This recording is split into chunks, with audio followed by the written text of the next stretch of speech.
contre les faits, les arguments ne valent rien.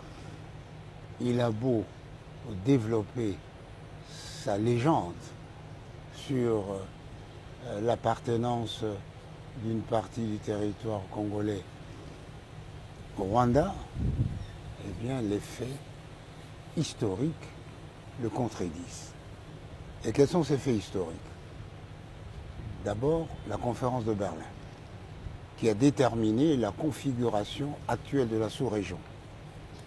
Dans cette conférence, il n'a été fait nulle part d'un contentieux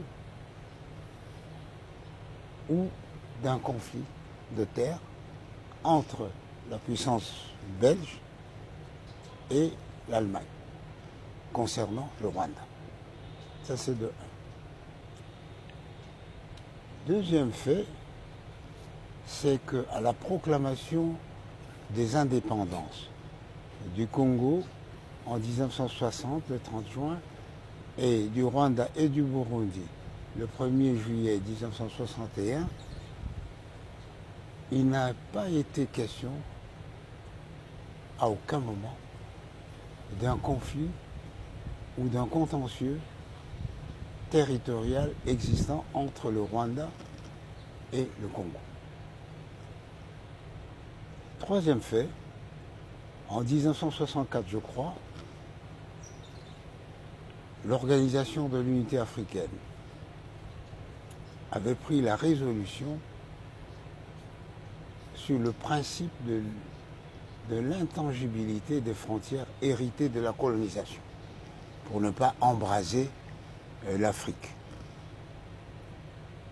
Ni en ce moment-là, ni avant, ni après, le Rwanda n'a levé le petit doigt pour dire qu'une partie de mon territoire se trouve au Congo et je dois le récupérer.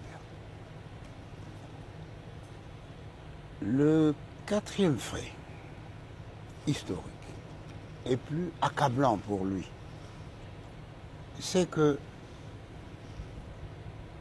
le Front populaire, le Front patriotique rwandais, le propre parti du président Kagame, et les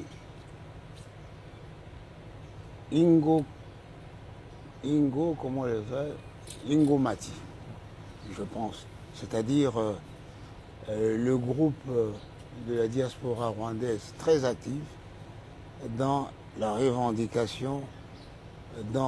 revendications du Rwanda.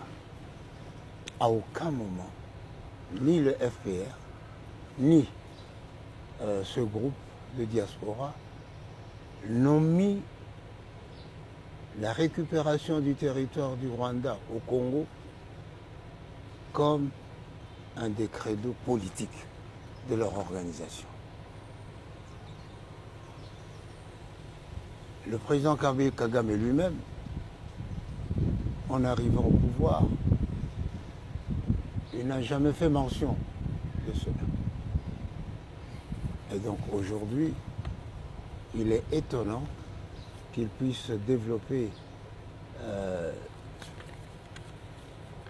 une légende qui est une offense à l'histoire et surtout à l'intelligence historique de la sous-région. Est-ce que, avant l'arrivée de Paul Kagame, il y avait une tension entre la République démocratique du Congo et le Rwanda? Quels sont les types de relations que développaient ces deux États? Je vous dis, vous étiez ambassadeur. Voici à peu près l'historique de nos relations depuis 1961.